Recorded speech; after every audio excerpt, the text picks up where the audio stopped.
एक व्यापारी था। वह बहुत बुद्धिमान था। उसके सोचने की शक्ति किसी बड़े वैज्ञानिक से कम नहीं थी। लेकिन यह व्यापारी अपनी बुद्धि पर, अपनी होशियारी पर बहुत घमंड करता था। इतना घमंड कि सामने वाले को वह अपने आगे कुछ समझता ही नहीं था। जब भी वो किसी से बात करता तो उसके शब्दों में, उसके व्यवहार में, उसके हाव भाव में घमंड साफ दिखाई देता था। उसके ऐसी बातों और आचरण से सामने वाले लोग दुखी हो जाते थे, लेकिन उसे इस बात का कोई फर्क नहीं पड़ता था।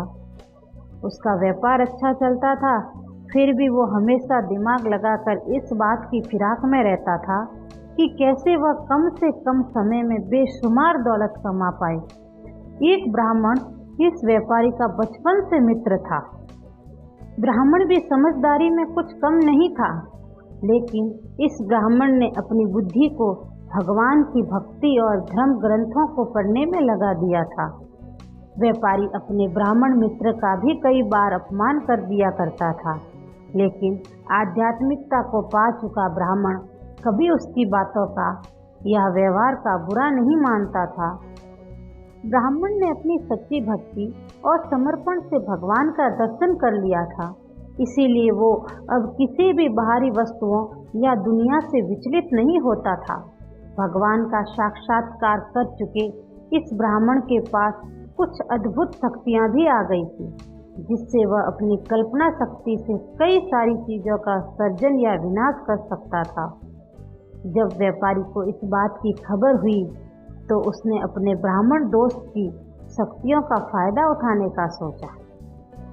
व्यापारी तुरंत अपने मित्र ब्राह्मण के पास पहुंचा और किसी तरह से अपने दोस्त से अपने लिए कई सारे पैसों का सर्जन करवा सके, इसके लिए मन ही मन सोचने लगा। व्यापारी ने अपने दोस्त से कहा, मुझे भगवान की सीमाओं के बारे में बताओ और वो क्या क्या कर सकते हैं, इसके बारे में मुझे भी कुछ जानकारी दो। ब्राह्मण बोला, मेरे भगवान की कोई सीमा नहीं है। वह जो कर सकते हैं वह कोई नहीं कर सकता है। उनके लिए पूरा समंदर एक बूंद के समान है, पूरा हिमालय एक कण समान है, और हजारों वर्ष एक मिनट समान है, और करोड़ों रुपए एक रुपए के समान है। व्यापारी इसी मौके की तलाश में था। जैसे ही ब्राह्मण ने पैसों की बात की तो व्यापारी तुरंत ब्राह्मण से बोला, अगर ऐसी ही बात है तो मुझे अपने भगवान से बोलकर सिर्फ 1 रुपया दिला दो। व्यापारी अप्रत्यक्ष रूप से ब्राह्मण से बोल रहा था कि उसे करोड़ों रुपया चाहिए, जो उसके भगवान के लिए 1 रुपये के समान है। ब्राह्मण ने अपनी आंखें बंद की और ध्यान में बैठ गया। कुछ सेकंड बाद ब्राह्मण ने आंखें खोली और अपने व्यापारी मित्र से बोला, भगवान तुम्हें 1 रुपया देने के लिए तैयार है, बस उन्होंने तुम्हें सिर्फ 1 मिनट इंतजार करने के लिए कहा है।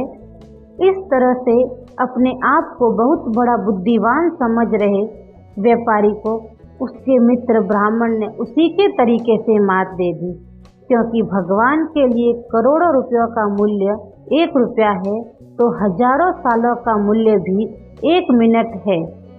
इस तरह से अगर व्यापारी को करोड़ों रुपए चाहिए तो उसे हजारों साल इंतजार करना पड़ेगा। इसीलिए कभी भी इंसान को घमंड नहीं करना चाहिए। धन्यवाद दोस्तों।